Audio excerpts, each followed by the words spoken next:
नमस्कार, मैं राजहंस फोर्थ स्तंभ न्यूज़ से अभी पहुँचे हैं लालगंज थाना क्षेत्र के अंतर्गत। ये लक्ष्मी नारायणपुर पंचायत पड़ता है और यहाँ पर लालगंज के लिए बहुत खुशी के बात आया है और इतना बड़ा खुशी आया है कि अभी इनसे हम रूबरू कराएंगे और इनका परिचय आप लोगों के बीच में देंगे कि आज एक साधारण गांव से और अपने मेहनत और अपने लगन और अपने गुरु के आशीर्वाद से आज दरोगा में इनका चयन हो रखा है। और इस घर में देखिएगा बहुत छोटा सा घर है, परिवार है और इतना बड़ा खुशी है। और ये कैसे ये सफलता हासिल किए हैं जो लालगंज में तमाम नौजवान लोग दिन रात मेहनत कर रहे हैं और असफलता हाथ लगता है, काफ़ी निराश हो जाते हैं, टूट जाते हैं, बिखर जाते हैं, नशा के लत में चले जाते हैं। उनके लिए एक प्रेरणा स्रोत नौजवान भाई हमारे पास बैठे हुए हैं। आप अपना परिचय बताओ। जी नमस्कार सर, मेरा नाम रवि राज कुमार हुआ और मेरा घर यहाँ पे पकड़ी कंठ हुआ। पिताजी का नाम श्री युगेश्वर दास हुआ और मेरा पहला बार ज्वाइनिंग जो है कांस्टेबल के पद पे हुआ था 2018 में और 2018 में हुआ और उसके बाद ही हम प्रयास में लगे रहे और देखिए आज दरोगा के पद पे चयन हो गया है। तो कांस्टेबल में आप कहाँ पर अभी मतलब ड्यूटी कर रहे हैं? अभी पटना में मैं ड्यूटी कर रहा हूँ। तो पिताजी क्या करते हैं? पिताजी मेरे प्राइवेट कंपनी में जॉब करते हैं दिल्ली में। जी। और आपका जो है ये सफलता, इतनी अच्छी शिक्षा आपने गुरु के मार्गदर्शन कहाँ से प्राप्त? वही तो सबसे पहले तो मेरे भैया ही हैं, वही शुरू से ही हमें कोऑपरेट किए थे और वही पढ़ाए थे। फिर बाद में हमने कोचिंग क्लास भी किए थे। वो आपके भैया मतलब टीचर हैं या ऐसे कुछ हैं? टीचर ही हैं। कहाँ पे हैं? वो अभी पटना में पढ़ाते हैं पैरामेडिकल कॉलेज में। पैरामेडिकल कॉलेज में। चलिए, एक चीज़ है कि आपके घर में शिक्षा का मतलब ये जो है सागर पहले से बह रहा है।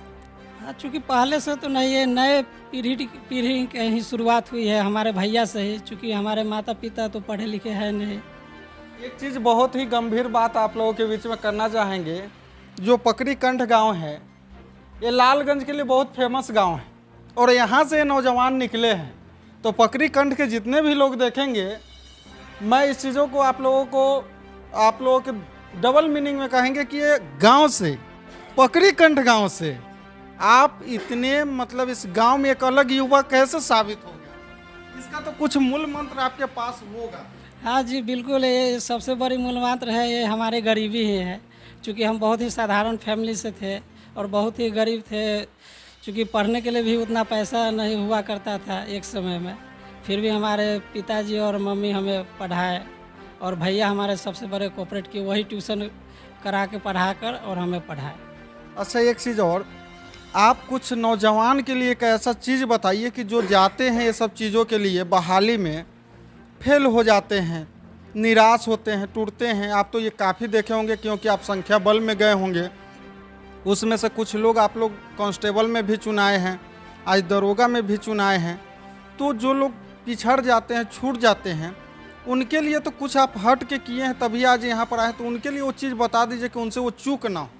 जी बिल्कुल, ये बात सही है कि आजकल लोग थोड़ा सा अगर एक एग्ज़ाम नहीं निकलता है तो नर्वस हो जाता है, लेकिन नर्वस नहीं होना चाहिए।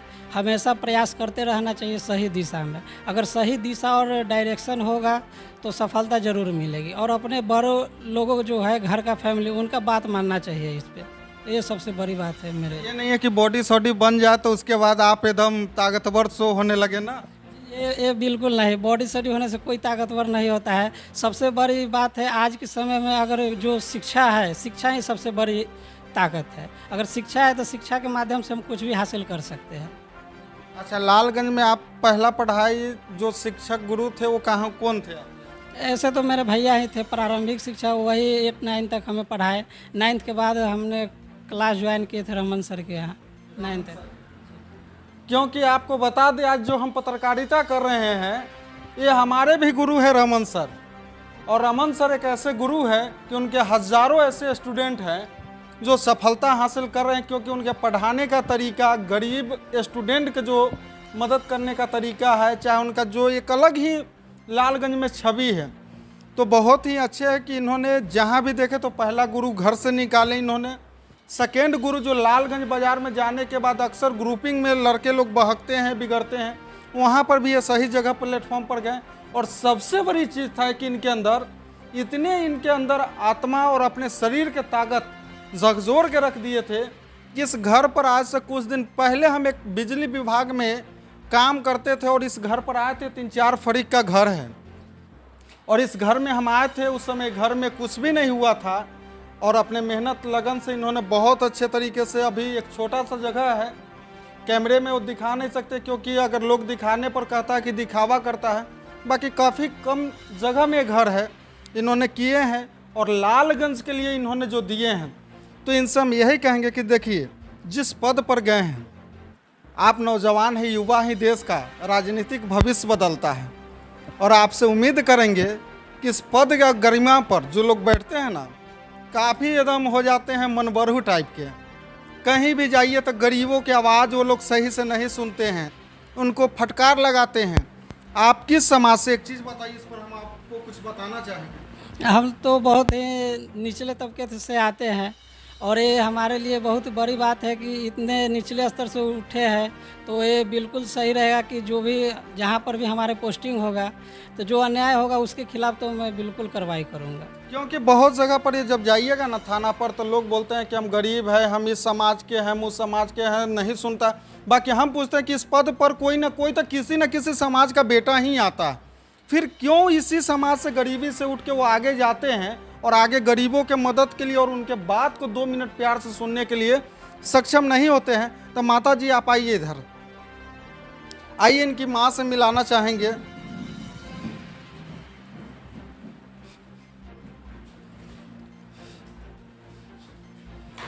कैसा खुशी मिल रहा है? प्रणाम सब बेटा के। आज बेटा दरोगा बन गया है आपका, कितना खुशी है। और काम ईश्वर से एकदम जो अपने के सारा मनोकामना पूरा हो गया। हाँ, हमरा ये पूरा मनोकामना रहे, हम कही बेटा से कि हमरा दरोगा बन जा बाबू, दरोगा बन के बता देलन। गांव समाज में मान सम्मान, आज देखो कि हमनियों सब अपने लोग के दूरा पर आ गए। हाँ, गांव समाज सब लोग साथ दिलन। और हमार बेटा भी बड़ा है, वो बहुत अथी कलक, एकरा मारत रहे पढ़े लागी, तो हम ओकरा मारत रही। और भाई तो बाप समान होता है। हाँ, तो हम ओकरे के मारत रही, तू कहला मारै छी एकरा पढ़े। छोटा बेटा होला के चलते प्यार ज्यादा रहा। हाँ हाँ, उ कंडो से आवे एकरा में बहुत मार मारे पढ़े लागी, आ ई ओकरा देखे तो आके सूत रहे। हाँ। अच्छा, एक चीज़, बेटा दरोगा बन गए, जब आप बेटा आज घर में दरोगा है तो आज सीना और मन के आत्मा कुछ अलग तरह से एकदम खुश हो। बाकी जब न रहला पर कैसन महसूस होइत रहलक रखा बेटा आज पद पर जाइत हतन, वहाँ की इनकारा के राय देवे कि अपने के तरीका से जनता के सेवा करबे?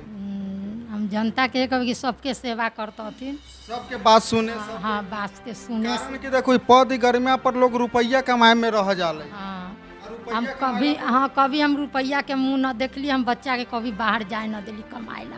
हम सारा गहना उहना जे रहे सब बेच के हम बउआ के लगा दिली कि बाबू हमार पढ़े। हाँ, तीनों लड़का में लड़की में। माँ के इनके बाद से आपको लग ही गया होगा कि बहुत सीधा साधा, माँ तो ऐसे ही ममता के खजाना होती है और ये बिल्कुल उसी तरह की माँ है। इनसे मीडिया के सामने अगर पूछा जाए तो उस तरीके से बिना हेजिटेशन के तो कुछ बोल नहीं सकती है, क्योंकि गांव घर की माँ है और बेटा यहाँ तक आया है। तो आप समझिए गए कि माँ की ममता और खुशी का जो है, अगर थोड़ा सा पूछे तो माता जी खुशी से अभी रो भी देंगी, क्योंकि ये खुशी का आंसू और ममता होता है। बाकी बहुत खुशी की बात है कि लालगंज के लिए और लालगंज के युवाओं के लिए कहेंगे कि भाई बनना है ना, तो लालगंज के नाम ऐसे ऊंचा कीजिए। आप लोग बहुत अच्छा सुबह दौड़ते हैं, हर चीज़ करते हैं। बहुत अभी इधर देख रहे हैं कि लालगंज में भी 2-3 बच्चे लोग आसाम राइफल में सेलेक्ट हुए हैं। कुछ भाई अभी एक और यहाँ पर आ गए हैं, दरोगा में हुए।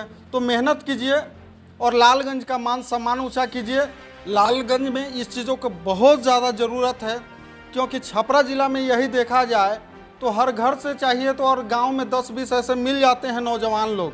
तो आप लोग भी लालगंज को और वैशाली जिला को और बिहार को आगे बढ़ाइए। फिर बने रहिएगा फोर्थ स्तंभ न्यूज़ के साथ। आप लोगों के आगे का खबर, हर अपडेट आप लोगों को देते रहेंगे। तब तक के लिए जय हिंद, जय भारत।